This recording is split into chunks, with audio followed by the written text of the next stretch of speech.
Здравейте, банда! Отново съм аз, вашия квартален дружелюбен водолазен инструктор.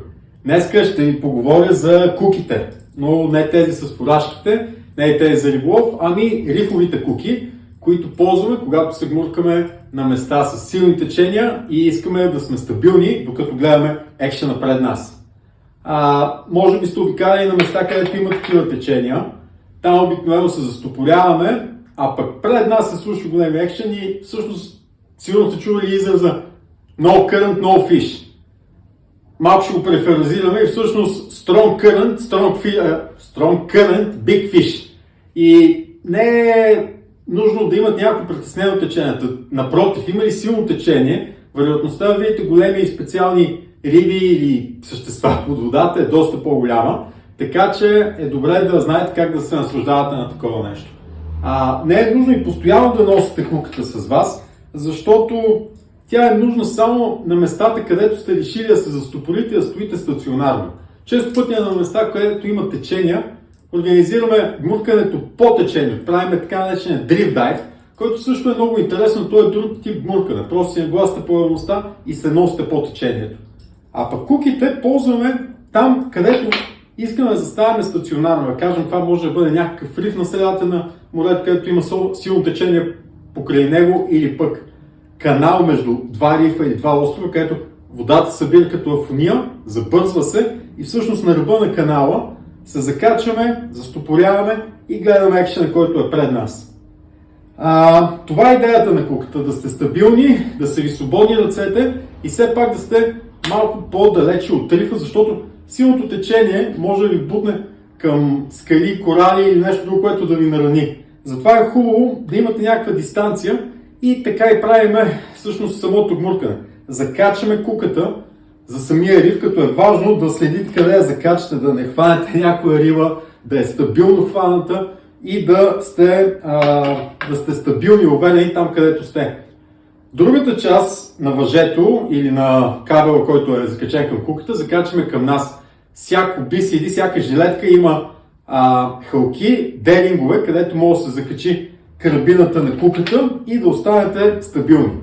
Добре е този делинг да бъде по-централно разположен, за да не ви повлича на едната или на другата посока течението, докато сте закачени.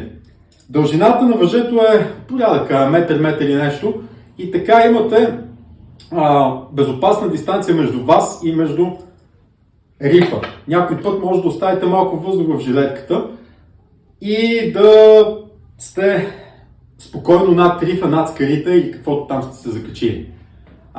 Разбира се, ако изберете мястото така, че да сте на завет от течението, не е нужно да ползвате кука. Може да имате и дълга пръчка, която също ви помага да се хванете някъде. Но идеята на куката е, че оставя ръцете ви свободни и може да правите нещо, като например да снимате.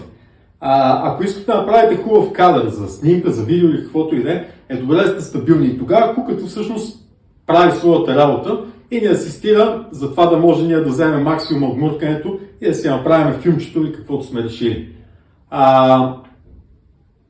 Казах ви, закачате за рифа, другата част към вас и сте готови.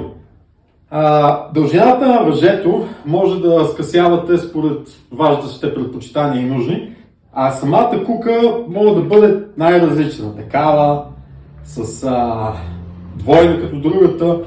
Има и някои, които са наистина дълги, но често казвам, това си го представям за нещо друго, но някои хора предпочитат и такива. Хващате стабилно и даже въже не ви трябва, защото тя е доста дълга и може да се държите стабилно. Има някои, които са с въже такъв тип телефонен кабел. Също не са лоши, защото въжето остава прибрано и не е нужно да се грижите нещо за него.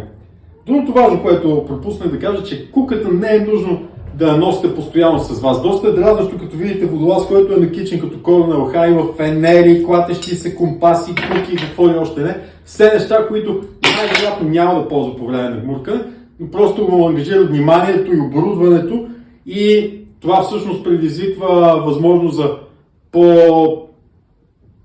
по-кофти ситуации. Така че слушайте си брифинга, когато ходите да се гмуркате или пък планирайте по-точно влизанията си според място, където ще се гмуркате.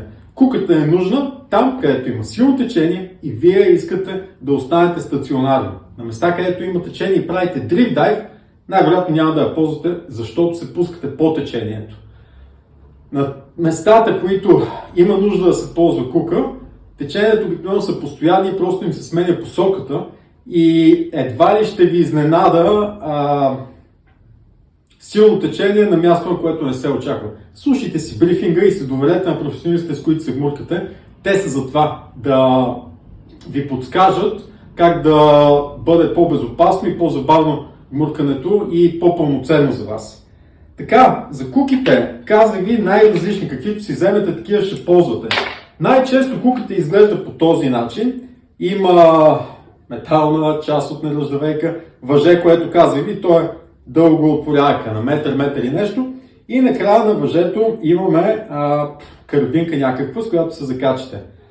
Виждате това как е оплетено, сега ще ви покажа как се прави. Всъщност е много удобно, защото този начин на оплитане, освен че изглежда добре, може да скъси дължината на въжето 3 до 4 пъти. Закачате се където сте решили и след това просто издърпвате въжето, виждате как стана. Отпуска се въжето и вие вече сте спокойни да стоите далече от рифа. По този начин може да стои прибрано въжето, докато стигнете до място, където ще закачате се, отпускате го, имате цялата дължина, а след това много лесно се оплита обратно. Хващате всъщност така, правите едно ухо и издърпвате свободния край отвътре.